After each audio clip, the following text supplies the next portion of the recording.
Buenas tardes, Antonio López. Buenas tardes, Mary. Bienvenido. Gracias. Es un honor tenerte aquí. Nunca había encontrado yo a una persona que tuviera de profesión cuentacuentos.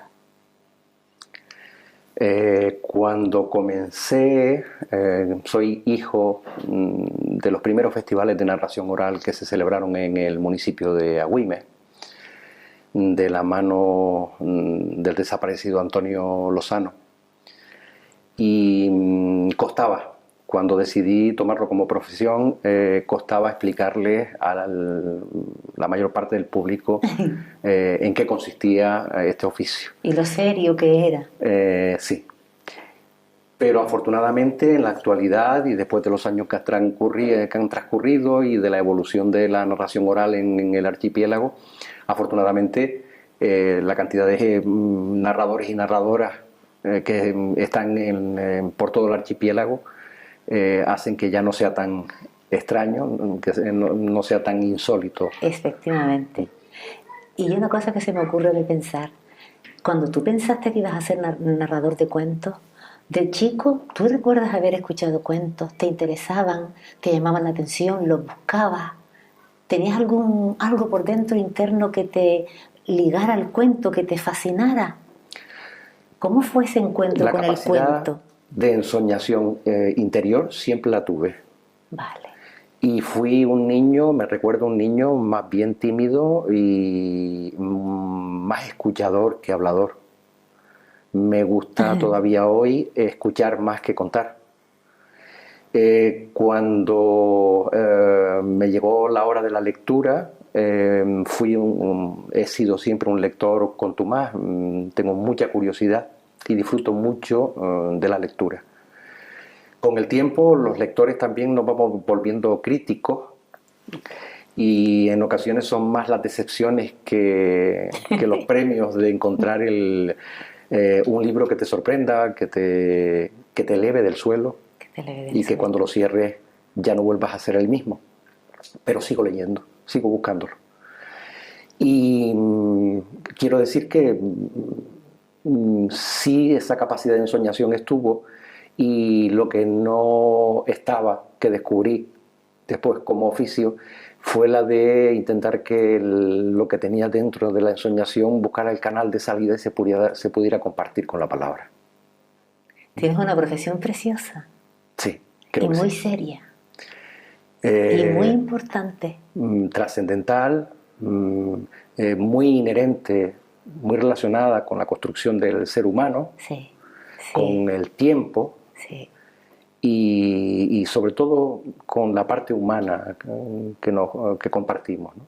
Porque el cuento forma parte del ser humano, lo acompaña desde la más tierna infancia hasta el último día de su vida.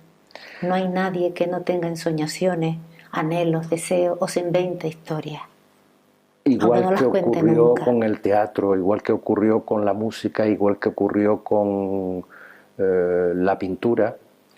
La narración de cuentos, la narración de historias es inherente al ser humano. Sí. En todas las culturas, todos los pueblos, sí. de todas las épocas, sí. Se ha utilizado como herramienta para que el ser humano pueda crecer.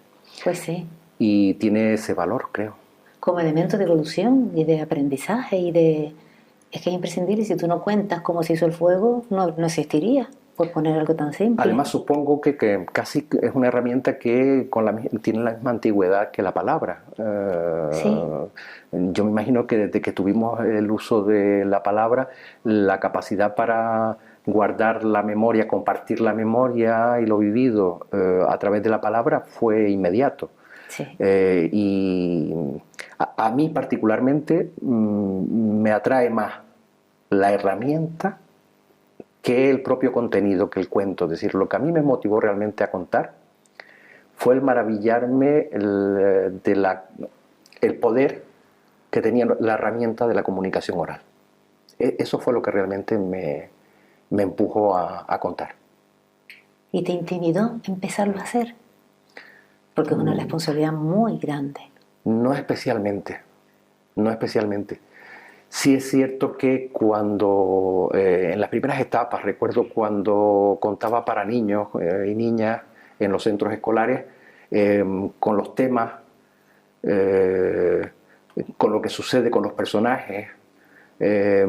Fruto de esta responsabilidad que tú comentas, sí que analizabas y reanalizabas de nuevo Sí, cada palabra casi, porque cada el poder acción de de la lo que ocurría. palabra, sí. Eso también te obligaba a situarte, a posicionarte moralmente Sí, ante los comportamientos de los propios personajes que aparecían en las historias, que aparecen en las historias. efectivamente. Aunque sean cuentos de tradición oral, que sean cuentos en los que realmente tú no te has inventado nada, no estás aportando novedades. Sí, pero se puede decir algo distinto de Blancanieves. Pero exactamente, creo que uno tiene esa responsabilidad. Recuerdo también que cuando comencé a contar para chicos y chicas especiales, Ujú. también tuve que plantearme esa disyuntiva, Ese cuidado. pero sinceramente no recuerdo haber vivido, haber sufrido, más allá de los nervios propios de los De, minutos previos y sí. de los primeros minutos en los que se produce el encuentro con el público, de haber sufrido mayor preocupación. Ha sido un disfrute. Entonces esto llegó a ti como casi como que se te cayó en las manos y dijiste, ah, pues esto Sí, voy a empezarlo a sí. hacer, pero nunca pensaste que fuera tu medio de vida. No, para nada, para nada.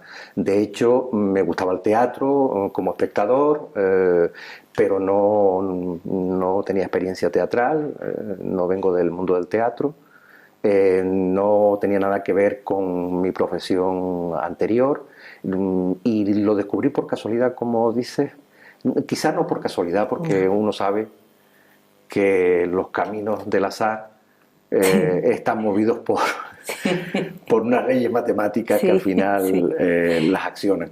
Pero sí es cierto que me senté a escuchar cuentos en los primeros festivales y me encantó. ¿Te sentiste niño, Antonio? Me Cuando sentí niño te sentaste y escuchaste al otro, ¿te sentiste niño? cuando ¿Se te despertó escuché otra por vez primera ese... vez contar historias de esta manera como de teleescenario.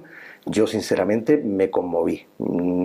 Recuerdo perfectamente y sobre todo hubo un narrador que de alguna manera fue el que me impulsó, me dejó ya la semilla plantada para que buscara los caminos más cortos para subirme yo al escenario a contar. ¿Solo con su narrativa o con más Fueron, aportaciones? fue verlo en el escenario, fue verlo en el Sí. escenario para público adulto y luego, después de ver lo que él hacía en el escenario, solicité, existía la figura de los colaboradores tanto en el Festival de Narración como en el de Teatro, y solicité colaborar en lo que hiciera falta en el tiempo que tenía disponible, y me adjudicaron en la parte de transporte y solicité si podía llevarlo a él a las actividades que tenía que asistir. Y él se llamaba, porque ya falleció, un escritor consagrado,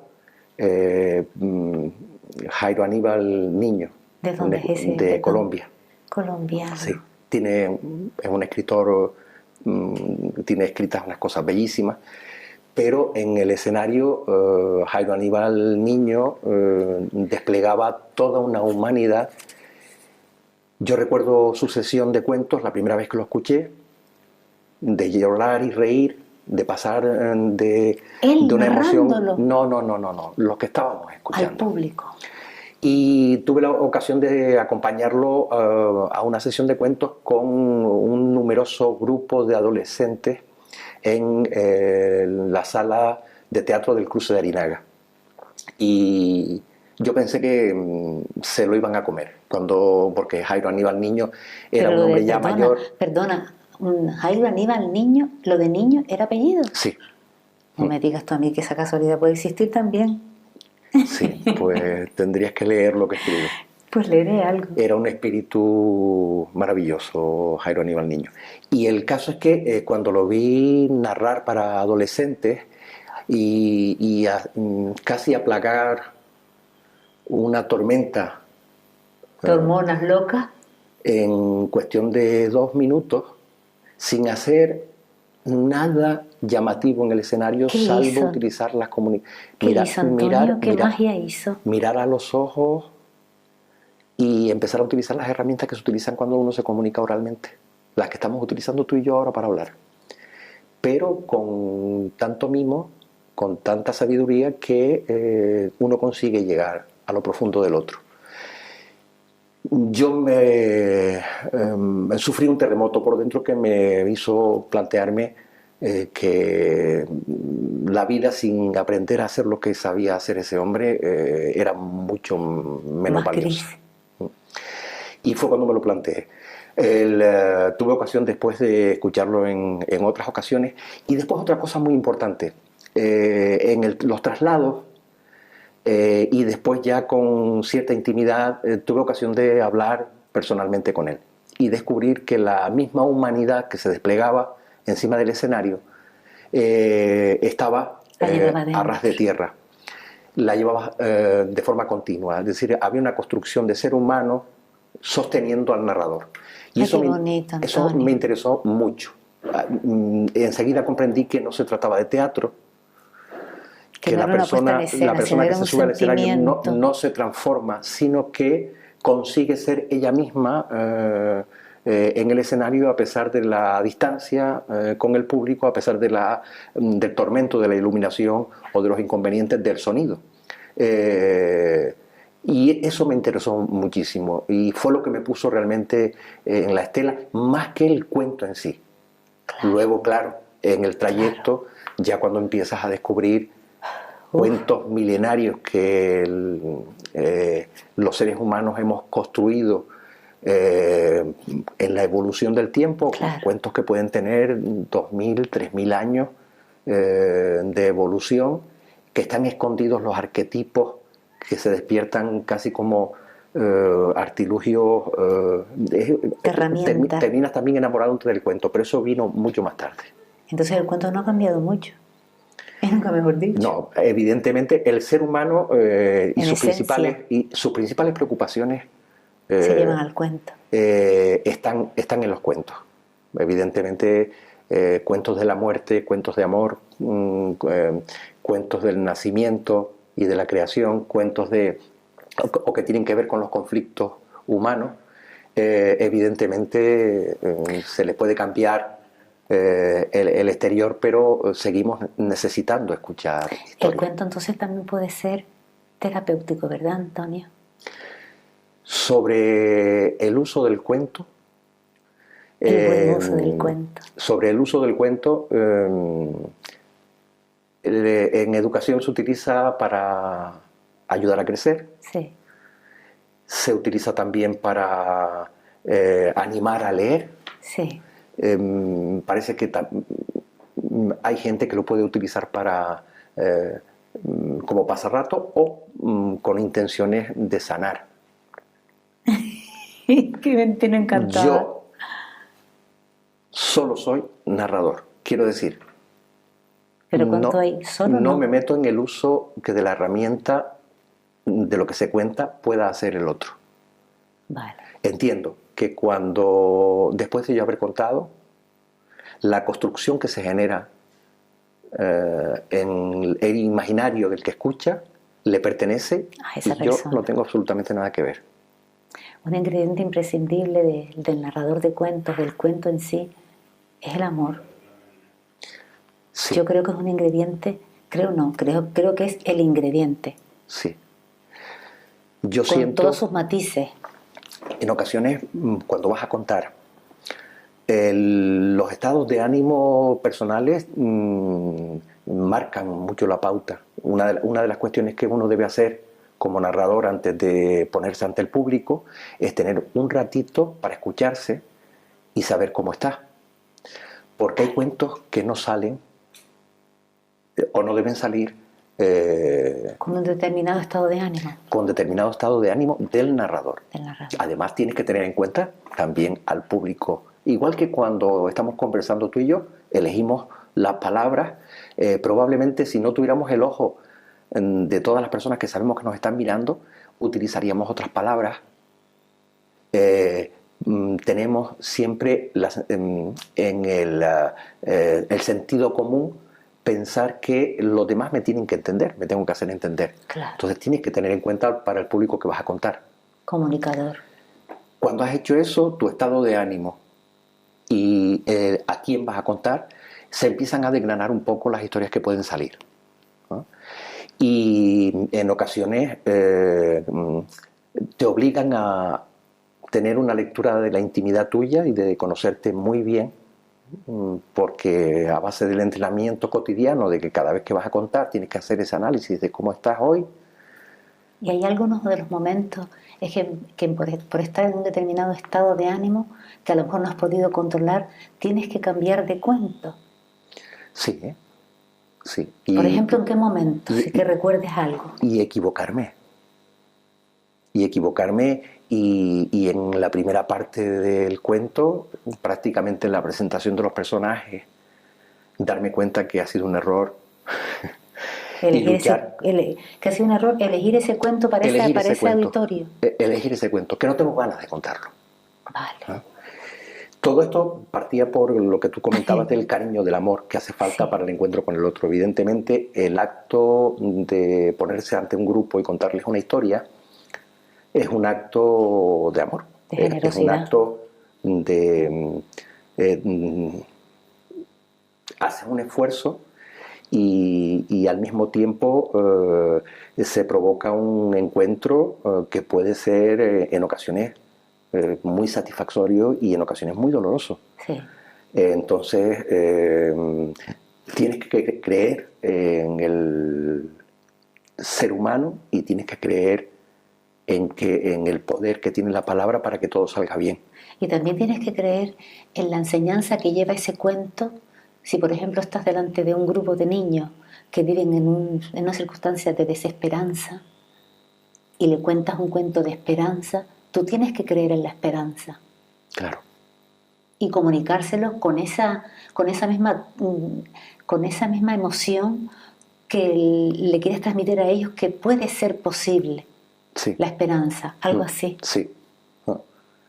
Y que a pesar del entrenamiento y de la experiencia, siempre en los momentos te sorprenden.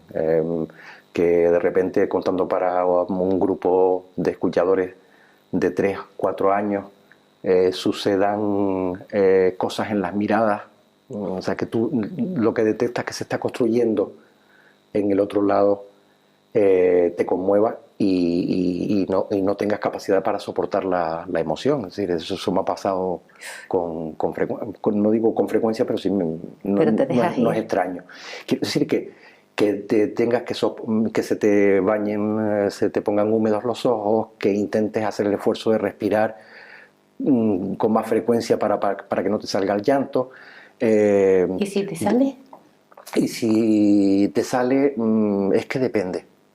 Ante niños de 3, 4 años... Es impactante. Tienes que tener cuidado. Sí. Sí.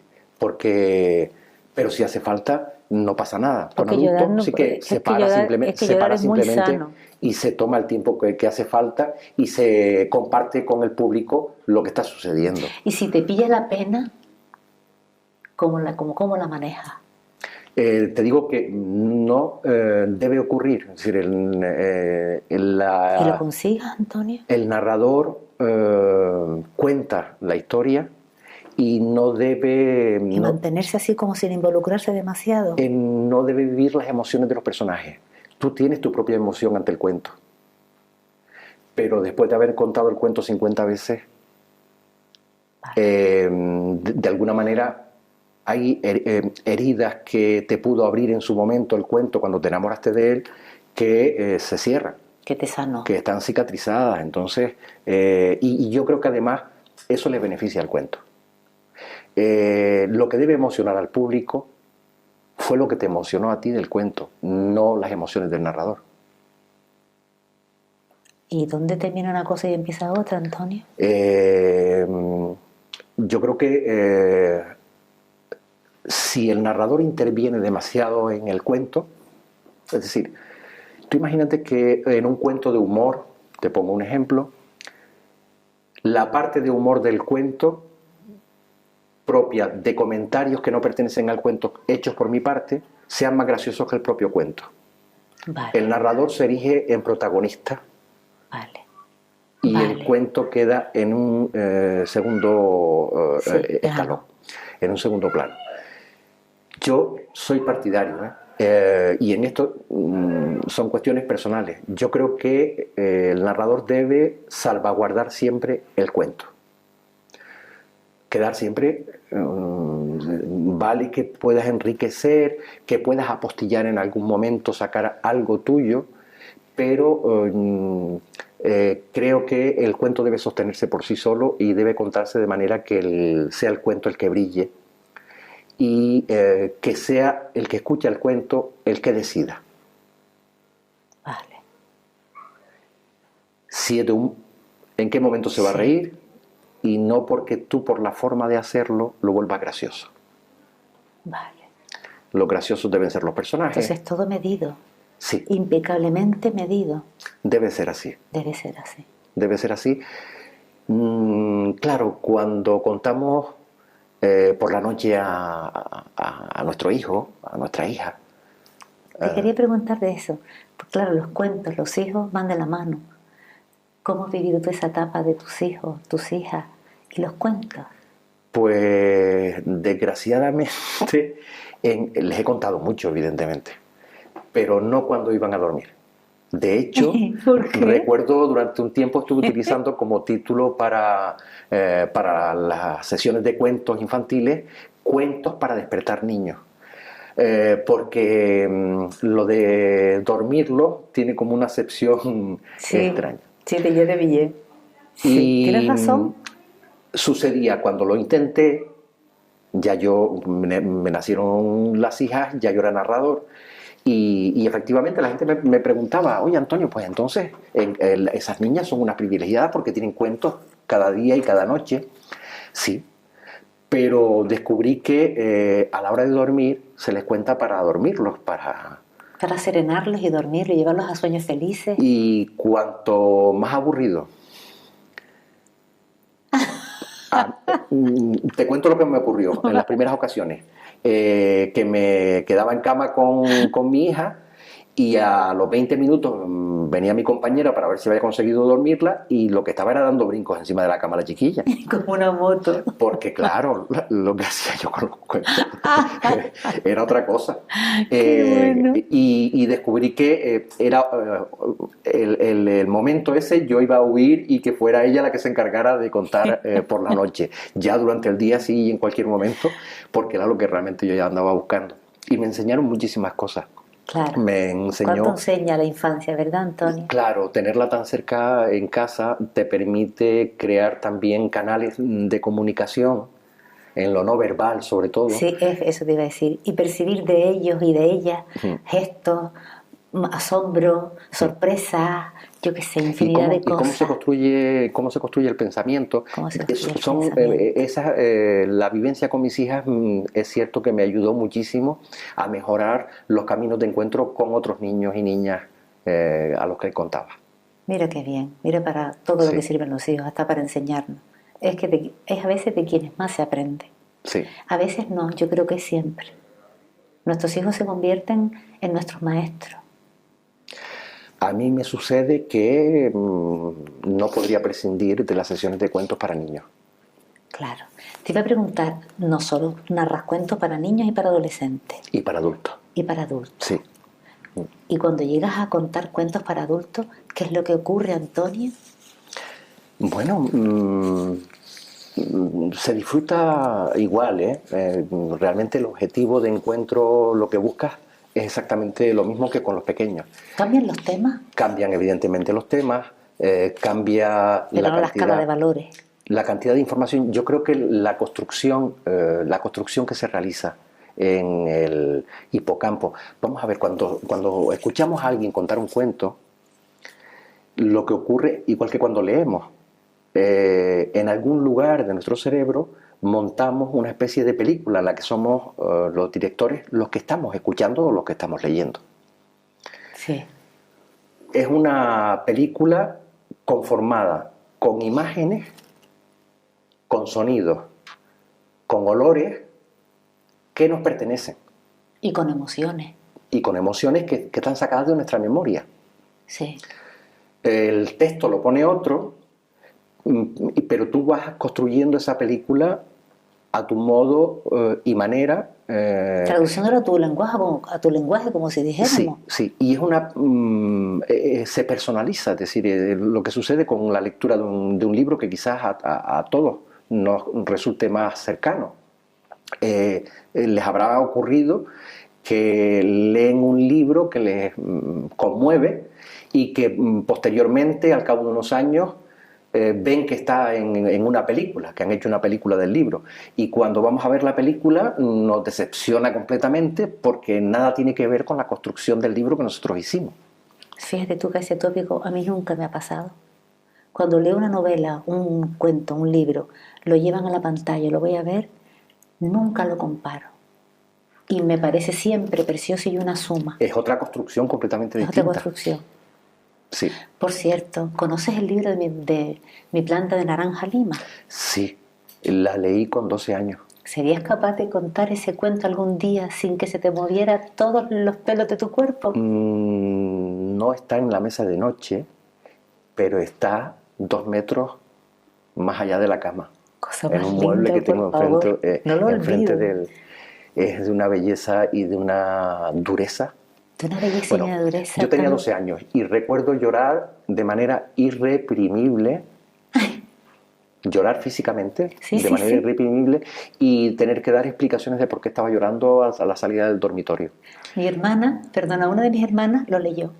Me dice, Mary, te vas a ver sorprendida porque vas a llorar cuando menos te lo esperes. Cuidado donde lo lees, porque a lo mejor hay lugares en los que no. No lo podía remediar, Antonio. Cada página me sorprendía y otra vez el llanto brotaba sin poderlo controlar. Pues entonces Sí, estamos hablando de la misma experiencia. sí. No, no. ¿Cómo lo viviste tú? Estamos hablando de que la experiencia tuya de la lectura es diferente a la mía, Venía aunque de mí misma, de solo de mí. es tu propia construcción. Quiero decir que José Mauro de Vasconcelos, el El autor autor. de Mi planta naranja lima, hizo una construcción literaria, nos cuenta una historia escrita y cada vez que se lee el libro hay una construcción nueva. Porque depende de los matices personales de Sí, cada todo, uno de sí. los lectores. La vida tiene tantos tonos de colores como el ser humano es capaz de ver. De repente, de cualquier novela, aunque la hayamos leído porque nos la recomendamos y nos apasionó a los dos, probablemente hay páginas que nos sobrecogieron más que a la otra persona, Sí. se nos volvieron invisibles porque depende del... Sí, y ahí está también la grandeza del ser humano, de que todos veamos distintas cosas desde nuestras ópticas y el mundo se enriquezca. Pues cuando escuchamos ocurre lo mismo. Y una cosa, esto lleva por supuesto una preparación previa. ¿Cómo fue el proceso a nivel de tu construcción como profesional del cuento? Afortunadamente en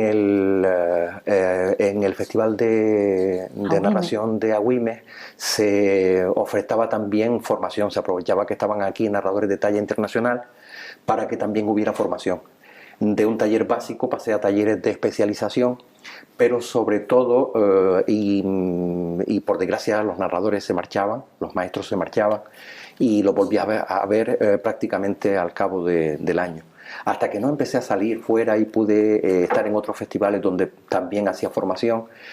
Y a mí me ayudó muchísimo el tener disciplina personal y de marcarme ejercicios. Tenía quien me recomendaba para hacer trabajos con la voz y mejorar la vocalización. En cuanto a dicción y respiración y demás. Y después también mucho aprendizaje. Sí, cuando trabajas el cuento digamos, en laboratorio, cuando te metes a nivel interno y empiezas a analizar la historia, bueno, esta me gusta y quiero contarla. Y para el público que va destinado, vamos a revisarla, vamos a construir las imágenes. No me gusta trabajar con el texto, tengo dificultades para trabajar con el texto. ¿A qué te refieres? A que generalmente yo lo que hago cuando estoy contando una historia es que trato de contar lo que yo imagino, con mis palabras. Vale, entonces cambias términos, pero no cambias conceptos. Claro, Claro, Vale. o sea, va a ocurrir lo mismo en la historia, Vale. pero las palabras que se seleccionan y la forma de contarlo son las imágenes que yo he construido, las mías. Porque la herramienta de la narración oral está más cercana a la conversación.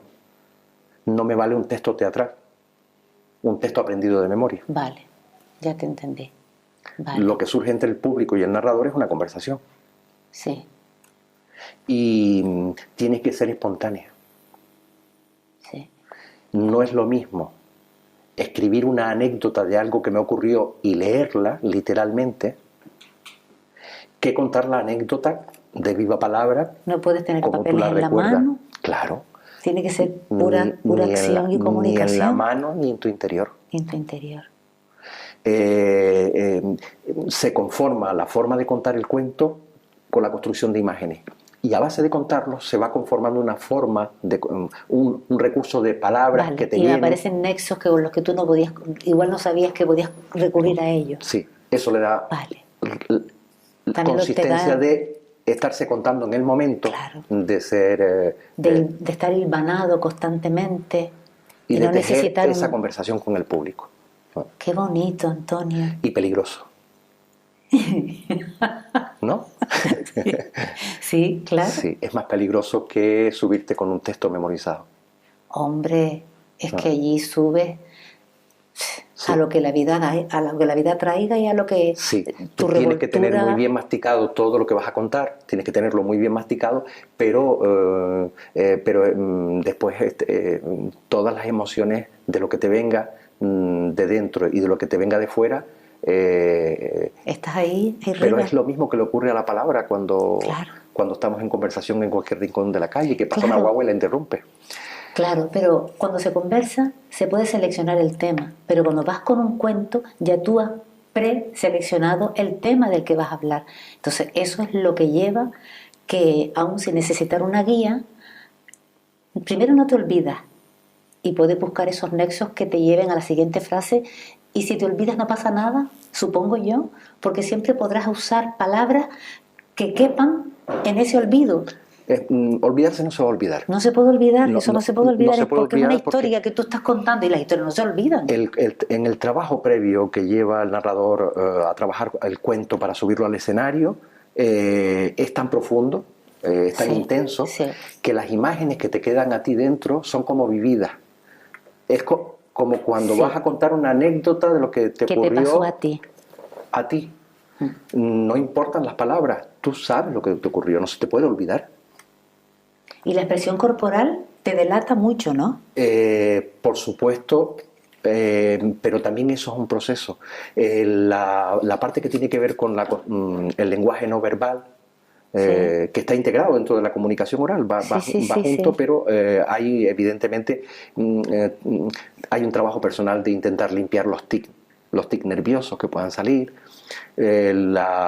los gestos que no ayuden a la comunicación.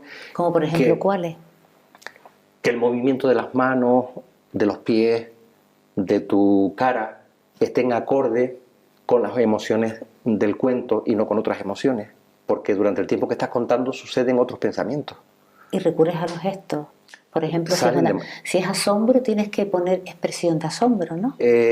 Sin teatralizar, es decir... pero un poquito, si lo haces conmigo... Aquí sí hay un matiz, un matiz curioso en lo que estás comentando. No representamos los narradores. La representación pertenece al teatro, a la herramienta del teatro. Desde la narración oral lo que hacemos es que sugerimos. Por ejemplo, si hay una anciana que vive en el bosque, a la que en el pueblo incluso le tienen no respeto, le tienen miedo. Esa anciana, cuando baja al pueblo y pide que le sirvan 1 kilo de pescado en el mercado, ¿cómo pediría el pescado? Yo lo que estoy haciendo en esa forma de poner la voz es no representarla, porque si fuera a representarla, yo tendría que hacer una representación completa y exacta de una voz que si fuera actor tendría que tener en mi garganta y ensayarla. Y lo que hago es, la anciana que yo estoy viendo, la sugiero con un tono que sale posible de mi voz y de cómo soy. Lo hacemos de manera cotidiana. Y me puse tan contenta. Y añadimos unas tonalidades que están dentro de nuestro registro habitual de la forma de hablar. Sí, sin forzar, pero tampoco sin omitir. Y sin dejar de ser Antonio en ningún momento. No ocupar el papel del personaje.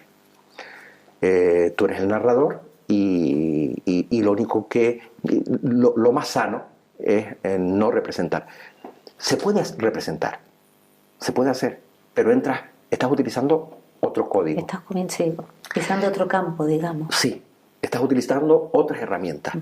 Y además, cuando representas, quitas el poder al otro de imaginar. De construir.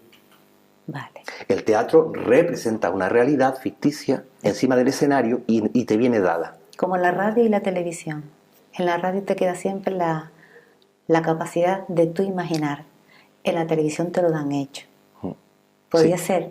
Sí, sí. ¿Ese símil podría servir? Sí. Pues qué bonito, Antonio, pero ¿cuánta letra menuda tiene un cuento? Claro, es lógico que en la calle no nos paremos a pensar y que como profesional, evidentemente, viviendo de este tema, tengas una visión detallada de este asunto. Es muy apasionante. Es precioso. Sí, y es muy bonito encontrarte a hombres o mujeres que están criando niños, que me vienen y me dicen, cuando yo era niño, usted me contó. Qué bonito. Claro, porque ya tengo edad para eso. y le recuerdo, me dice, le recuerdo un cuento que me encantaba. Y me empieza a contar el cuento y me cuesta trabajo identificarlo. Porque lo que ha ocurrido con el cuento en su cabeza no coincide con lo que tú quisiste. Hasta que no me da una clave concreta que digo, ¡ah, sí! Ya sé cuál dice. Así pero lo que me acaba... Sí, que era de una chica que no sé qué, y me empieza a dar un hilo de referencias que no tienen nada que ver con el cuento, que sigue estando intacto como yo lo contaba. Que somos individuales, individuos. Por eso digo que lo que se construye es magia. Lo que se construye en el imaginario del otro es fabuloso. Y hay ocasiones en las que es libre el contar un cuento. Está muy cercano a lo que tú estabas contando, porque yo estoy contando lo que me he trabajado de imágenes. He conseguido tener, no el texto, construir una película y la domino casi como si lo hubiera vivido, como si hubiera estado allí.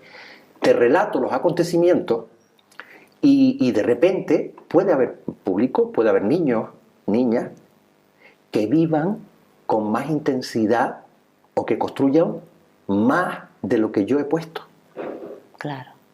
De la misma manera que tú hablas de la libertad que lleva la narrativa de un cuento, también sabemos que puede ser manipulable. Y ahí es donde yo también me pensé, le voy a preguntar a Antonio, me le voy a preguntar a Antonio ese tramo de responsabilidad. Si, por ejemplo, tú fueras un ciudadano de otra sociedad, que no vamos a nombrar, estarías obligado a omitir ciertas cosas y a centrarte en la línea de tal cosa. Si a ti te obligaran a cumplir a rajatabla y usar solo esos cuentos con una determinada finalidad que no sean las lindas y altruistas como la libertad, la generosidad, el amor, la solidaridad, ese tipo de valores, ¿serías cuentacuentos? En ocasiones nos suelen llamar para tratar y te ponen temas, para tratar temas concretos, ¿vale? Y que tienen, evidentemente, el dinero es un dinero institucional y tiene un carácter político. Vale. Todo tiene un carácter político. Sí, social, económico, político tiene todo. Cuando a mí para el Día contra la Violencia de Género me llaman para contar historias que tengan que ver con el tema, hay una intencionalidad por parte de la institución que me contrata. Pero a mí me da pena hacer una sesión de cuentos temática. Porque se limita la mente. En una construcción de una conversación con el público,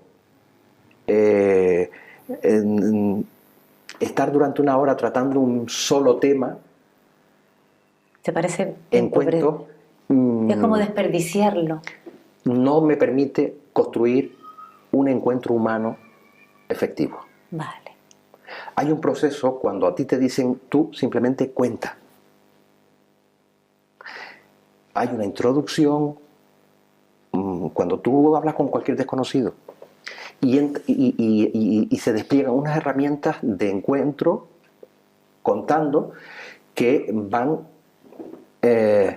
subiendo el clímax hasta que hay un momento en el que nos encontramos, que nos entendemos perfectamente y que la construcción se facilita. Tú te das cuenta de eso, claro. Sí. Y el público también. Y el público también. Sí, lo siente. Sí. Sí. ¿Un cuento siempre llega, Antonio? No, no tiene por qué. No tiene por qué. Depende mucho de la actuación del narrador. Del texto, ¿de qué depende que un cuento llegue o no llegue? Hay por lo menos 8 circunstancias, 8 elementos que pueden afectar. Por ejemplo. El lugar.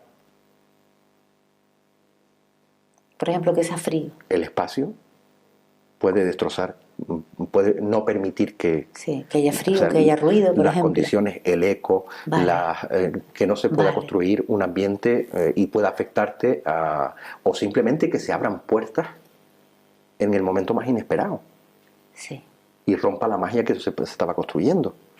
Desde que se desconecten la mirada del narrador con la mirada del que escucha, se ha roto el hilo conductor. Se ha roto la comunicación. Sí. Y, o sea, tú recuperas el ritmo del cuento, pero ya no hay... algo se rompió. Algo se rompió, sí. Es muy delicado. ¿A quién estés contando? Cuando tú tienes, por ejemplo, delante de ti sentados a niños de 7 años y a niños de 15, hay un problema, claro, del salto de edad, claro, que termina amputando las posibilidades de la profundidad del encuentro. Es muy difícil jugar con las dos franjas. Vale, cuando yo te pongo este ejemplo tan radical, lo entiendes. Cuando estás solamente con adultos, también ocurre algo parecido entre los niveles culturales, claro, entre las distancias de edad o de vivencia. Claro. Hay pequeños detalles, como que, por ejemplo, tú estés contando un cuento en el que se haga referencia, por ejemplo, a la muerte, y que de repente, evidentemente, no va a recibir lo que estás contando de la misma manera una persona que hace 3 días estuvo de despedida cercana, claro, a alguien que no. Y de repente eso puede jugar a favor o puede jugar en contra. Claro. Tienes todos esos elementos y, por tanto, uno no puede pensar que en una sesión de cuentos todos los cuentos van a llegar con la misma profundidad o con la misma... y parte de la base de que tampoco se pretende. Juega, los estaba contando, también juega el estado de ánimo del narrador. También juega los elementos, las circunstancias que son externas. Por ejemplo, tú imagínate que me están esperando para contar cuentos en una biblioteca en Firgas. Vale. Y llego a Firgas y yo estoy ajeno completamente, pero resulta que en el colegio o en una de las unitarias por la mañana hubo el atropello en la puerta de un niño y en Firgas ha sido un día muy duro. Vale. cuando tú te sientas y sacas la guitarra y sacas la maleta para contar cuentos, hay algo que está en el ambiente que tú desconoces, Vale. que está sobre el público y que pesa demasiado para que pueda entrar un cuento de manera natural, como si hubiera venido antes de que todo ocurriera. Claro, Son circunstancias que varían claro. Y no están de tu la mano construcción. ni de la mano de nadie. Y entonces, en ocasiones se pueden solventar, es decir, llegas con tiempo a Firgas y te enteras de lo que ha ocurrido. Vale, entonces cambia de cuento, tal vez. Puedes hacer eso, o puedes dedicar unos minutos iniciales a que te cuenten qué es lo que ha ocurrido Vale. y que de alguna manera exorcicemos las preocupaciones o los dolores más inmediatos, Sí. y eso nos permita, Lo nos dulcifiquemos facilite. un poco. Exactamente. Hay ocasiones en las que de repente nombras la soga en casa del ahorcado. Recuerdo que cuando fui a contar la primera vez a la prisión, Eso te iba a los maestros me preguntar. recomendaban la palabra libertad ni nombrar. Claro, por favor. Pero a mí me costaba. Claro. No lo entendía. No me parecía justo. Y de rebelde me salté la norma ¿Y qué y pasó? nombré la soga en casa del ahorcado. Creo que fue mejor que no hacerlo. Bien. Y cambié, para explicarlo, cambié de refrán.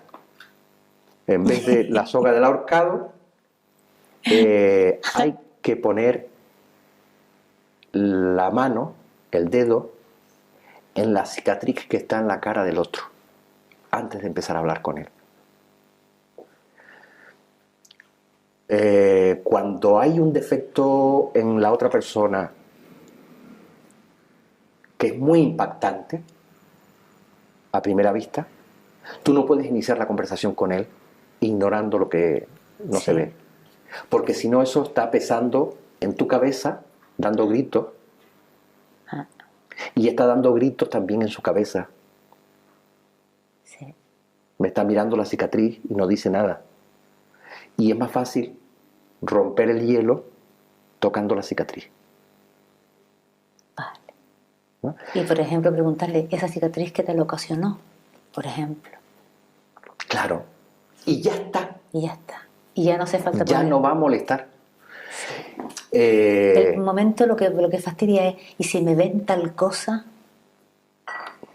¿Cómo van a reaccionar? Pero como tú la ves y ya se admite, lo aceptas, porque todo lo que le pase al otro es natural y mañana te puede pasar a ti. Pues esas situaciones... Qué bonito eso, lo que acabas de decir. Cuando miras la cara de la persona que tienes frente, pone el dedo sobre la llaga, sobre la cicatriz. Eso es bonito, Antonio. Eso tendríamos que aprender a hacerlo todos. Igual puede ser elegante no hacerlo, es que también depende de la personalidad. Yo no podría. Yo no podría porque el pensamiento después no me deja articular, no me deja construir. Tiendo a contar lo que me ocurre cuando me estorba, cuando no me queda más remedio, prefiero contárselo al público. Oye, disculpen, estoy incómodo porque me está ocurriendo esto. Eso me tranquiliza, eso me ayuda. Yo también prefiero decirlo y así la otra persona se relaja porque le estoy diciendo con mis palabras en lo que convenga en ese momento que no pasa nada, que todo está bien. Pues antes te estaba contando que cuando se prepara el cuento no utilizo el texto, Vale. sino que hago una construcción en imágenes, una construcción personal, y es esa construcción personal la que cuento. ¿Y lo grabas, Antonio? No me gusta. ¿Te miras al espejo, Antonio? No. ¿Te ves por tu casa hablando solo, No. contando el cuento? Y cuando emiten grabaciones de mí mientras estoy contando, no me gusta verlas. Tampoco es que huya, pero no la utilizo como herramienta y no me satisface verme. ¿Por qué? Porque no lo necesitas, no necesitas corregirte porque no hay corrección que hacer, sino la naturalidad fue aquella así. La forma en que lo contaste fue para que el público, en aquel momento, con aquel estado de ánimo, y no tiene nada que ver el cuento 3 meses más tarde. Claro. sin público, quiero decir que se contó así para ese momento. Y tener una grabación fija a mí me pone nervioso, igual que escribir los cuentos que cuento, porque parece como que se fijan y ya no se pueden modificar las palabras, que ya no puedes, que ya a partir de entonces solamente puedes hacerlo como dice el texto.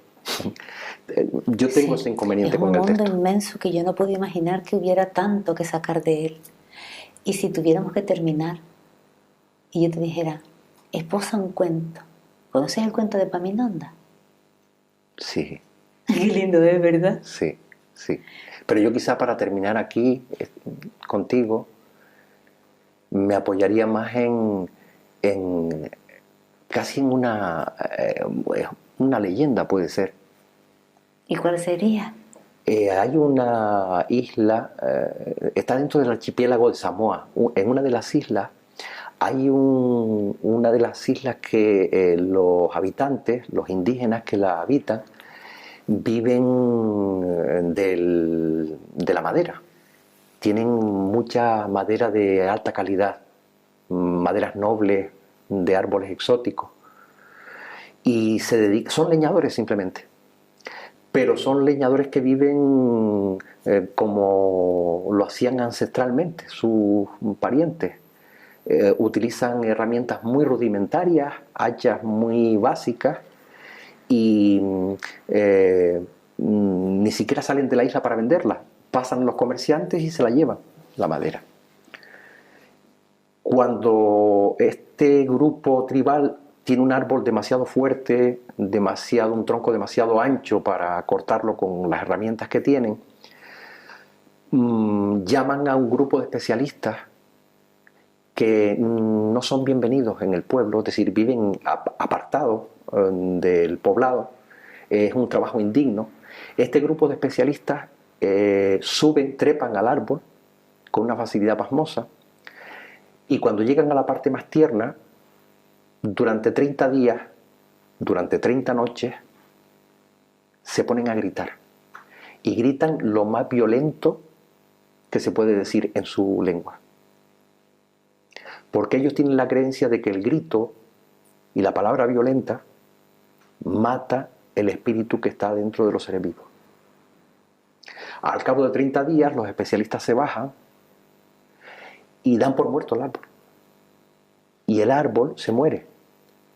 Va languideciendo, y cuando ya está seco y débil, lo tiran con cuerdas. Esta cultura indígena se cuida muchísimo de no dar gritos en su casa, de no gritarle a sus hijos, de no utilizar palabras violentas contra la compañera, porque le tienen miedo al poder que tiene la palabra para construir o para matar en el otro. Los narradores lo que pretendemos es construir, susurrar. Qué bonito, Antonio. Alimentar el espíritu del que escucha. Y con este apasionamiento yo prácticamente he crecido como ser humano, porque empecé bastante joven. Para poder contar y para poder construirme yo como narrador, siempre necesité un público, y el público que nunca me ha faltado ha sido el más cercano.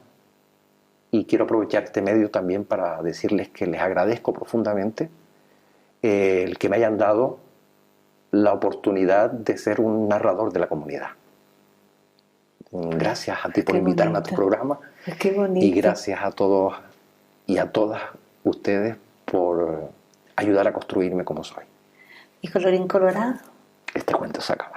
Qué bonito, Antonio, qué linda historia. Gracias, Mary. Fue un placer haberte tenido aquí, de verdad que sí.